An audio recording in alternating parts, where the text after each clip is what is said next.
Kita beralih ke informasi lainnya, Saudara. Keluarga terpidana Sudirman kasus pembunuhan Vina dan Eki mendatangi Polda Jawa Barat pada Jumat siang untuk menjenguk Sudirman.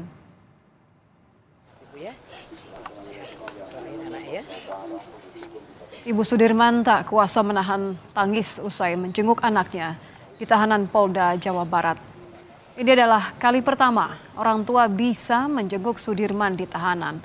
Sebelumnya keluarga mengeluh Sudirman sulit ditemui setelah pindah di tahanan Polda Jawa Barat. Orang tua lega setelah melihat Sudirman dalam keadaan sehat.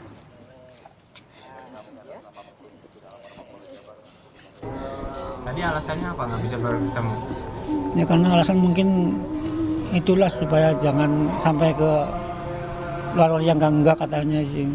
Oh, supaya Sudirman nggak ngomong apa-apa gitu. Iya maksudnya jangan ya di luar kan ngomongnya yang enggak yang ini kan sih hajat aja katanya. Tapi kondisinya Sudirman tadi pas ketemu sehat? Sehat, alhamdulillah. Nggak ada keluhan? Nggak ada. Sementara itu keluarga tersangka Peggy Setiawan yakin pengembalian berkas jaksa ke penyidik karena belum ada alat bukti yang kuat untuk membuktikan Peggy sebagai otak pembunuhan Vina.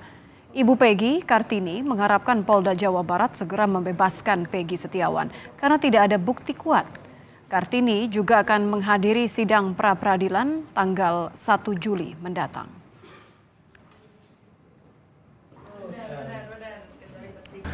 Jangan anak saya dihukum karena tidak terjadi kejahatan itu. Anak saya tidak melakukan kejahatan itu. Jangan dijadikan tumbal gitu ya. Yang dijadikan tumbal atas kesalahan orang lain yang menerima anak saya.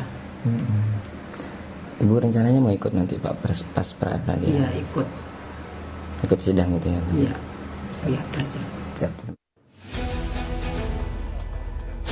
Kejaksaan Tinggi Jawa Barat mengembalikan berkas Peggy Setiawan, tersangka pembunuhan Vina dan Eki, kepada penyidik Direktorat Reserse Kriminal Khusus Polda Jabar karena dinilai belum lengkap. Setelah diperiksa selama 7 hari oleh tim jaksa peneliti, Kejaksaan Tinggi Jawa Barat, berkas tersangka Peggy masih terdapat kekurangan terkait alat bukti dan fakta berkas. Kejati Jabar sudah meminta kepada penyidik Polda Jawa Barat untuk melengkapi berkas selama 7 hari.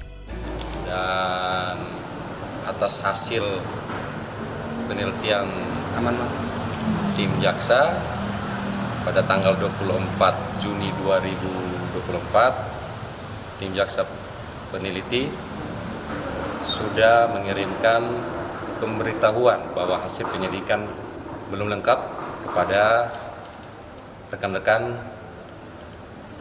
penyidik.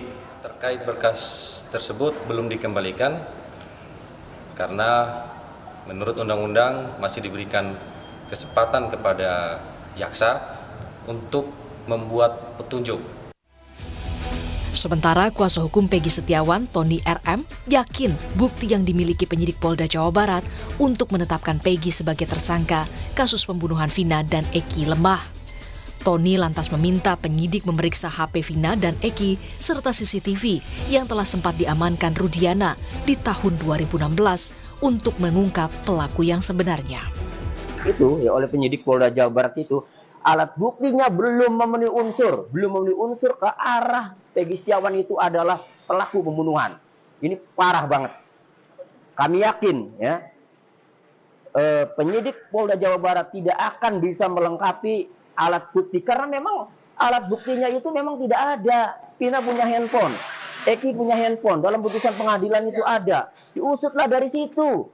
Jangan ditutup-tutupi. Itu dari 2016 handphone Vina Eki nggak dibuka, CCTV nggak dibuka. Kalau itu dibuka, baru ketemu tuh pembunuh yang sebenarnya. Jaksa memberi waktu 7 hari bagi penyidik Polda Jawa Barat untuk melengkapi berkas pemeriksaan Peggy sebagai tersangka kasus pembunuhan Vina. Sementara penyidik Polda Jawa Barat juga harus mempersiapkan proses sidang gugatan pra-peradilan penetapan Peggy sebagai tersangka pada 1 Juli pekan depan. Tim Liputan, Kompas TV.